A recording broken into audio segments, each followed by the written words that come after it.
yali nteekateeka ey'okuwamba Sseggirinya nga buli omu kye bakola bamanyi nti Sseggirinya oluumbe lumuyiisizza kati wano we tuba tugenda okukolera step ekibiina kya Nuupu Secretariat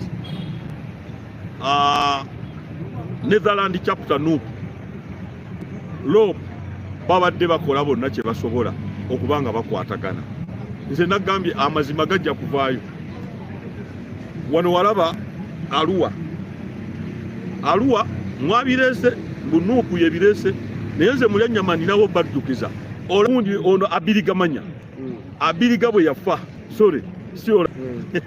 era mu bujeso ne mujje wa Mulyannyama abantu ba Arua baagaana omuceere n'obutebe ne bakuba buli kimu ne bagamba omwana waffe mumusse mufe wano. Nuupu yaliwo Made manyi kyabadde ku Nuupu ati mwe babalimba abiriga bwe yafa aba Arua baagaana okuyisaamu ebyantu bya states tenti ne bazikuba obutebe ne bazikuba mamba ne zijja. Nuupu yaliwo abantu baagala okuleeta ekintu nti Nuupu yebadde wa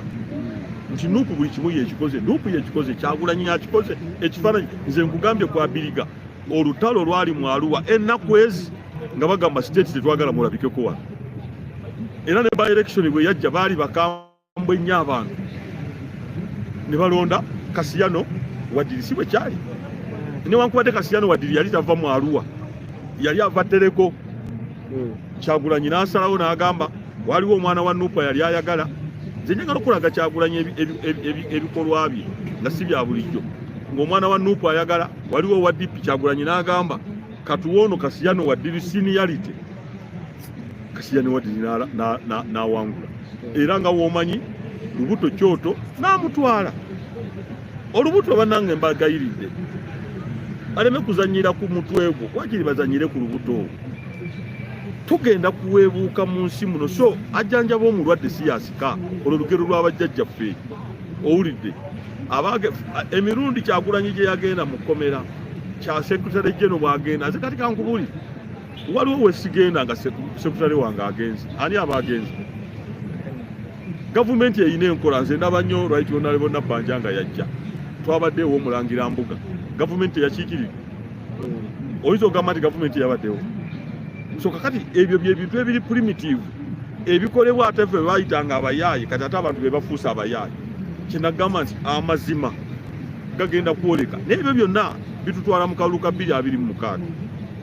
ffe tulina kubeera organize era nze ngamba nnyo abaana ba Nuupu abakozesa emikutu na biki tetwekubagana ate ffe tulina omulabe wali atwolekezza gwe mulaba ebyo byonna ebikolebwa byolekedde Nuupu ffe bino ebyaffe tugenda bimaliriza twesootinga ebifo bye tugendamu n'ebirala tubeere omuntu ki omu kubanga buli ayina enkonyogo agenda gikuba ffe kubanga ffe muwala obalungi omuti oguliko ebibala gwe gufa enkonyogo. Alright, yes. Lwaki nkuleetedde akatambi ako